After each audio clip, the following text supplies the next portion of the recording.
Good morning. Good morning. Even a little bit better than that. Good morning. Good morning.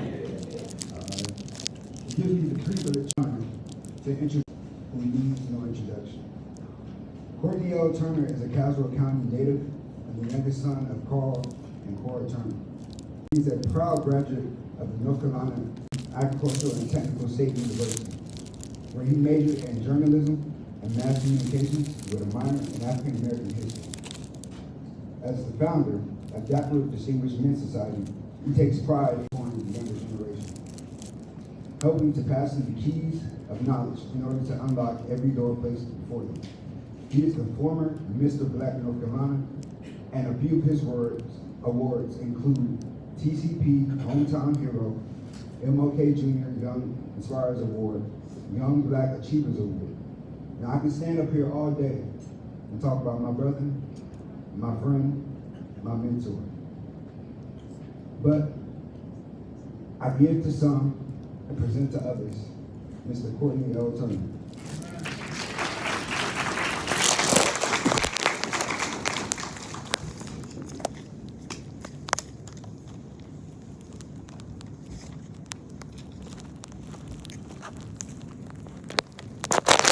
Good morning, everyone. Good morning. I know it's early, but I'm like John. I know we can do a little bit better than that. Good morning, everyone. Good morning. This is the day that the Lord has made, and we're going to rejoice and be glad in it. I first give honor to God on this morning for all of the things in which He has done. We are so very thankful to each and every individual who has come out on today in order to honor the life and the legacy of Dr. Martin Luther King Jr. I want to take a moment to say a pleasant good morning to our Master of Ceremony, Mr. Battle, who is truly a legend in his own way. To the community leaders of Caswell County as well as the surrounding counties, I say a pleasant good morning to you. I want to say thank you to my mentee for giving such a great introduction, and to my mother, who is over to my left, or was to my left, in the back more than likely. I want to say thank you as well as to my brother and my family members that are here, and especially for the invitation to allow me to be before you on this morning. I do not take it for granted or lightly. As I began to prepare words to remember and speak on the life of Dr. Martin Luther King Jr., I do have to admit I did kind of struggle as far as which direction I wanted to go in. With Dr. King being someone that I have looked up to as long as I can say I've remembered things in life, I was trying to figure out how I could wrap his life and his time frame into 10 to 15 minutes. And I'm pretty sure some of y'all are saying, I don't know how. I need you to figure it out. But I began and I considered telling you all facts about Dr. King's life, and then I thought maybe I'll just sit down. I thought about telling you how he was born Michael King, and it wasn't until his father took a trip to Germany that decided to change the names to Martin Sr. and Martin Jr. Thought about telling you how he attended Morehouse College, and even how he was in prison for 30 times, but that just wasn't good enough for me. I thought about simply taping my toe to his personal life and telling you how the very first night that him and Coretta Scott King were married, they didn't spend it in a hotel or a motel or even a Holiday Inn, but they actually spent their very first wedding night in a funeral home. Thought it was kind of interesting. I'm pretty sure my girlfriend wouldn't allow me to spend the night in the funeral home. But simply, that just wasn't good enough for me on this morning to speak about Dr. King. It was at that moment that I began to think about one of my favorite speeches from Dr. King, and it was a Drum Major for Justice speech. And a portion of it states that if you happen to be around when it's time for me to die, and if you happen to get someone to deliver my eulogy, tell them not to talk very long. Tell them not to mention about my Nobel Peace Prize, the 300 to 400 awards that I've received. Tell them not even to mention the university and the college that I attended, because at that moment, none of that even matters. But the one thing that he wanted to be told was that he lived his life serving and giving back to others. And so it was at that moment that I knew I didn't have to talk about Dr. King on this morning, because he has lived his life and his legacy will continue to go on, and it will be in our history books and in our minds and on our tongues forever and ever. But I had to give a speech on this morning to the waiting people who have gathered here on this morning to keep the dream alive. And so for the next few moments, I just want to talk to you from the thought of, you can kill the dreamer, but you cannot kill the dream.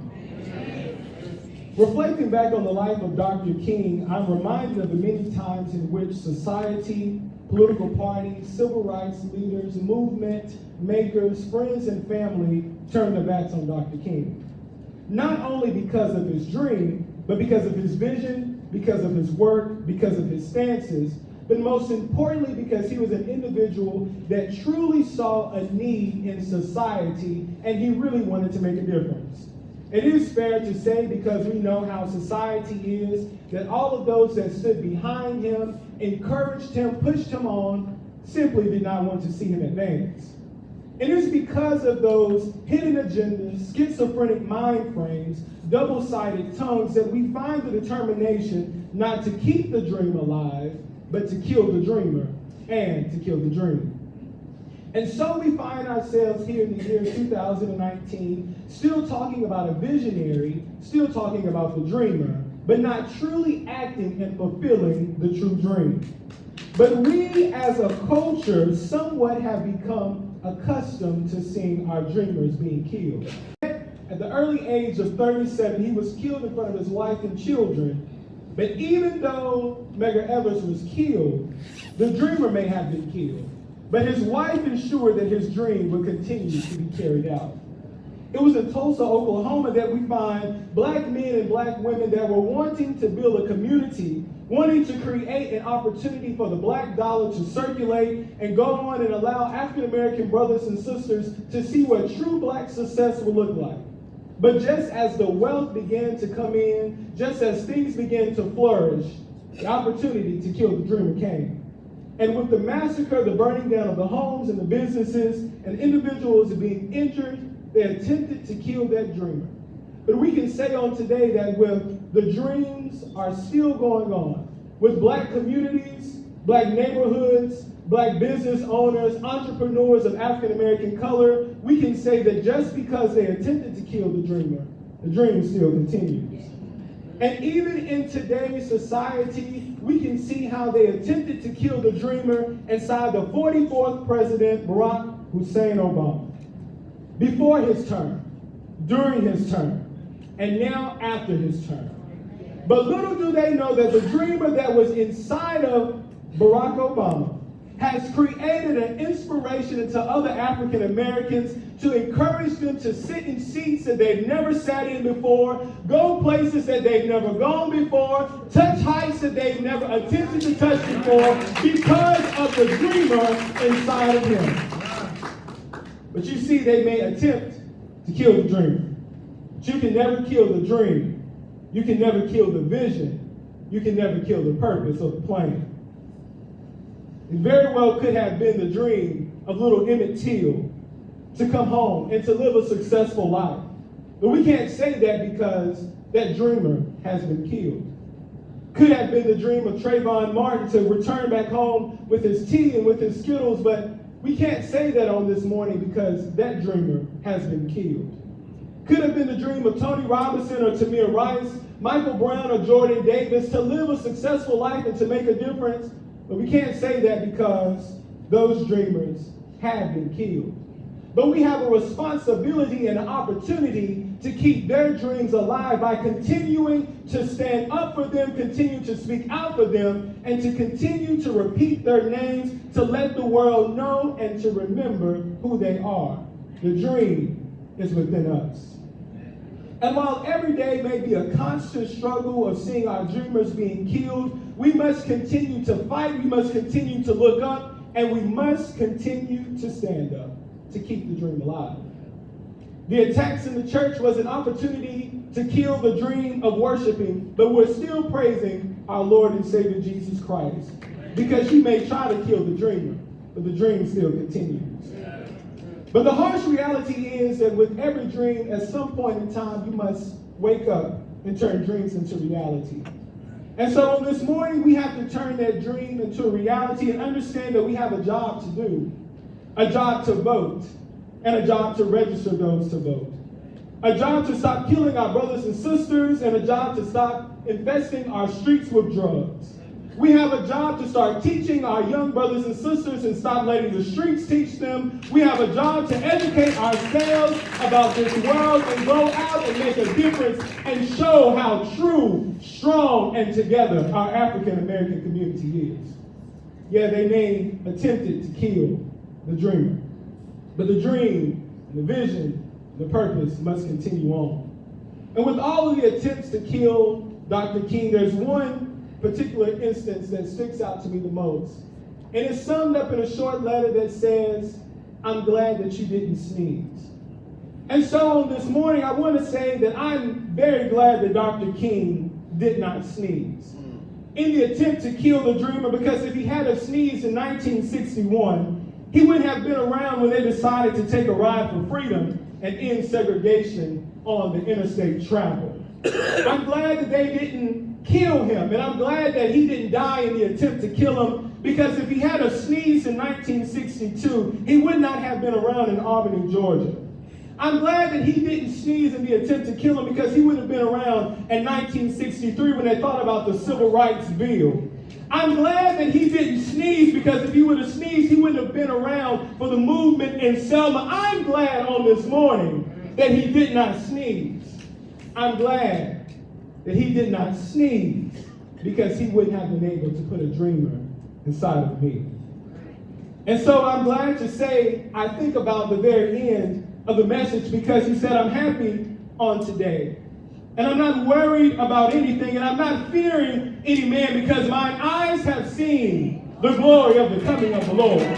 And when you are a true dreamer, even if they kill you, you know you have put a dream, you have put a vision, and you have put a purpose into someone else, that if you leave, you know your legacy will continue to live on.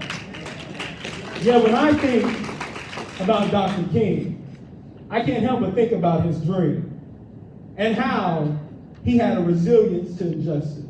I think about the marches that he led and his attitude of humbleness. As a religious man and as a family man, the time that he spent not at home but away from home trying to fix other homes, fighting to make a difference.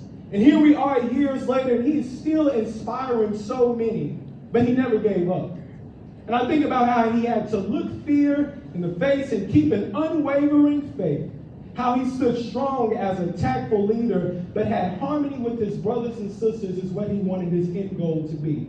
His eminent wisdom with the goal of reconstructing America, a true king indulging in brotherly love, the narrator of peace, love, and harmony, and how he had a glance at the promised land because he jeopardized his life in order to receive greater reward.